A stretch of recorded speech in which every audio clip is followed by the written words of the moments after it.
काढून घेतलेलं एक. आता आपण त्यावरती छानपैकी तीळ टाकायची. तीळ आपण कशी टाकत आहोत बघा. हॅलो फ्रेंड्स, आज आपण करत आहोत भाजणीची थालीपीठ. तर आपण भाजणीसाठी कुठकुठल्या डाळी घेतल्या आहेत ते सर्व बघूया. आपल्याला खूप सारे जीवनसत्व एकाच थालीपीठापासून मिळणार आहेत आणि महत्त्वाचं म्हणजे खूप पौष्टिक हे थालीपीठ बनतात. सर्वांनाच घरामध्ये आवडतात. बाजारात जर तुम्ही घ्यायला जाल ना हे थालीपीठाचं पीठ तर ते खूप महाग मिळतं. अगदी कमीत कमी दरामध्ये आणि खूप पौष्टिक असं थालीपीठाचं भाजणीचं पीठ आपण घरीच बनवू शकतो. तर सर्वप्रथम आपण इथे घेऊया बाजरी. तरी बाजरी मी इथं मोठी वाटीभर घेतलेली आहे. त्यानंतर आपण त्याच प्रमाणामध्ये आपण इथे 1 वाटीभर ज्वारी घेतलेली आहे. आता आपण 1 वाटीभर गहू घेतलेले आहेत. त्यानंतर आपण 1 वाटीभर तांदूळ घेतलेले आहेत.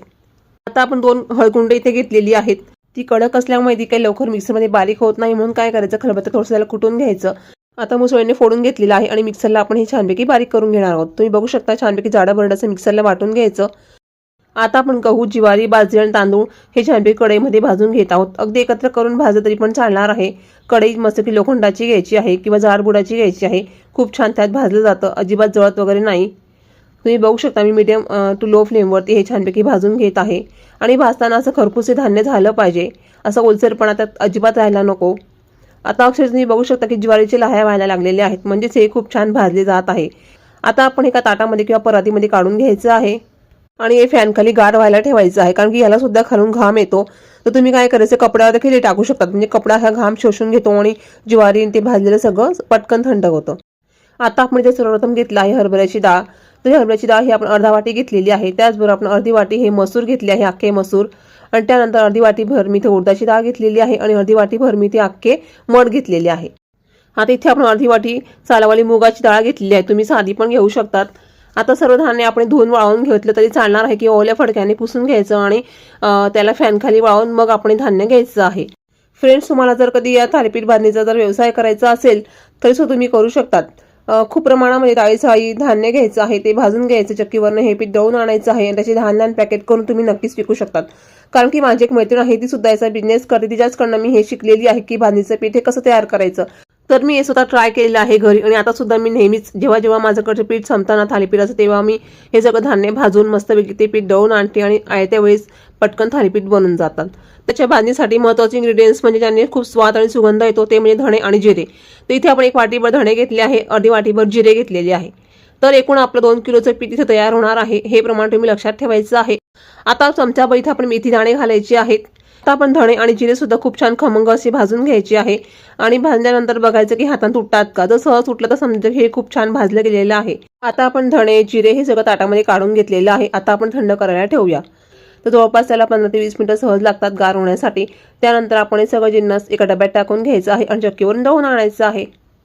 त्याआधी आता आपण इथे जी मिक्सरला जी हळद आपण बारीक केली होती ना ती सुद्धा आपण त्यावर टाकून घ्यायची आहे. आता हे धान्य जे भाजलेलं आहे ते आपण एका डब्यात भरून घ्यायचं आणि चक्कीवरून दळून आणायचं. फ्रेंड्स, तुम्ही बघू शकता किती छानच रंग आला आहे या पिठाला. मला नेहमीच प्रश्न पडायचा की रेडीमेड पिठाला असा रंग कसा काय येतो, तर मला आता कळलं की हळद टाकल्यामुळेच येतो. तर फ्रेंड्स, ही सुद्धा खूप छान ट्रिक आहे. तर ही ट्रिक तुम्हाला कशी वाटली? कारण की फ्रेंड्स, यामध्ये आपण धणे, जिरे, हळद टाकल्यामुळे खूप जास्त काही साहित्य टाकायची आपल्याला आवश्यकता पडत नाही. तर आता आपण करत आहोत मेथीची थालीपीठ. तर यामध्ये मी मेथी घातलेली आहे, अगदी धुवून घेतली, बारीक चिरून घेतलेली आहे आणि जेवढे घरात मेंबर त्याप्रमाणे मी इथं भाजणीचं पीठ घेतलेलं आहे. त्यामध्ये मी चिरलेली मेथी, त्यानंतर तिखट, थोडंसं हिंग घातलेलं आहे. आता मीठ घालत आहे चवीनुसार आणि तीळ देखील घातलेली आहे. अगदी चमचाभर किंवा 2 चमचाभर तीळ घालायची. तीळमुळे सुद्धा थालीपीठ खूप छान दिसतात. आता हे सर्व मिश्रण एकत्र करायचं आणि त्यात मस्त की थोडं पाणी घालत आपण याचा गोळा भिजवायचा. आता हे थालीपीठ भाजणीपासून तुम्ही वेगवेगळ्या प्रकारची थालीपीठं बनवू शकतात. जसं की आता मी इथे मेथीचे बनवत आहे, तुम्ही कांद्याचे बनवू शकतात, पालकाचे बनवू शकतात, कांद्याची पात वापरून करू शकतात किंवा मग लाल माठ आहे त्याचं बनवू शकतात. असे वेगवेगळ्या प्रकारचे तुम्ही थालीपीठ इथे बनवू शकतात. आता आपण थालीपीठ बनवायचा कपडा घेतला आहे बघा कॉटनचा, त्याला ओला करून घ्यायचा. आता हा कपडा आपण एका पोळपाटवर टाकायचा, त्यात थोडं पाणी टाकत तो कपडा ओलसर करायचा आणि त्यानंतर जो आपण गोळा भिजवला थालीपीठाचा त्यातला छोटासा गोळा काढून घ्यायचा. जेवढं तुम्हाला लहान मोठं करायचं असेल ना तितका आपण गोळा घेऊ शकतो. त्याप्रमाणे हे थालीपीठ लहान मोठं बनून जातं. आता हे थालीपीठ आपण हाताने छानपैकी थापायचं आहे. थापायचं म्हणजे काय करायचं की आपले बोटांचे पण ठसे त्यावरती उमटले पाहिजे, तेव्हा जे थालीपीठ खूप छान दिसतात बनल्यानंतर. तुम्ही आता बघू शकता की थालीपीठ आपलं थापलं गेलेलं आहे. तव्यावर तेल टाकायचं आहे. तवा शक्यतो लोखंडाचा इथे वापरायचा आहे. खूप छान खरपूस थालीपीठ बनतात ह्या तव्यावरती. तेल लावल्यानंतर आपण आता काय करायचं, कपडा उचलायचा आहे बघा थालीपीठाचा आणि डायरेक्ट कपडा आपण तव्यावर टाकायचा आहे. थोडंसं आपण हाताने दाबून घ्यायचं आहे. कपडा हलका तसा बाहेर काढायचा आहे. कपडा सहज निघतो. कपड्याला आपण आधीच पाणी लावलेलं असल्यामुळे कपडा सहज निघतो. आता आपण त्यावर तेल टाकायचं आहे. थालीपीठाच्या मधोमध सुद्धा एक होल पाडण्याची प्रथा आहे. कोणी बायका एक होल पाडतात, कोणी 5 होल पाडतात. त्याचं मागचं कारण म्हणजे असं आहे की आपण जेव्हा थालीपीठ तव्यावर टाकतो ना, त्याच्यामधून वाफ ही बाहेर पडते आणि वाफ निघाल्यामुळे थालीपीठ हे छान खरपूस बनतात आणि असे खरपूस थालीपीठ चवीला खूप छान लागतात आणि खाताना सुद्धा छान त्याच्यामध्ये क्रंच असतो. आता आपण दुसरं थालीपीठ करायला घेऊया. त्यावर आपण तीळ कशी लावायची आहे ती तुम्हाला दाखवते बघा व्हिडिओमध्ये. प्रत्येक वेळी दुसरं थालीपीठ थापताना कपड्यावरती पाणी टाकायला विसरायचं नाही. आता हे थालीपीठ आपलं छानपैकी थापून झालेलं आहे. त्यावरती आपण होल पाडून घेतलेलं एक. आता आपण त्यावरती छानपैकी तीळ टाकायची. तीळ आपण कशी टाकत आहोत बघा.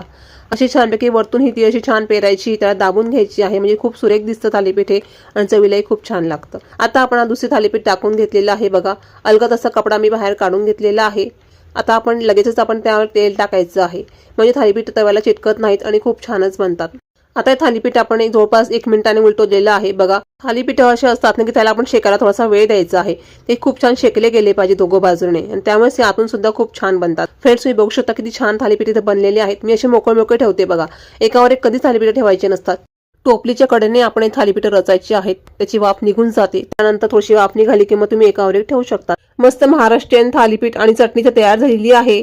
सोबत कांदा, मुळा, काकडी आणि दही आणि शिवाय तोंडी लावायला लोणचं आहे. हा व्हिडिओ जर आवडला असेल तर प्लीज लाईक करा. त्याचबरोबर तुम्ही कमेंटमध्ये सुद्धा मला सांगू शकतात की व्हिडिओ आवडला की नाही. त्याचबरोबर लाईक करा आणि हा व्हिडिओ तुमच्या मित्र परिवाराला शेअर करा आणि हो, सबस्क्राईब सुद्धा करा बरं का. तर आता पुन्हा भेटूया पुढच्या व्हिडिओमध्ये. तोपर्यंत बाय.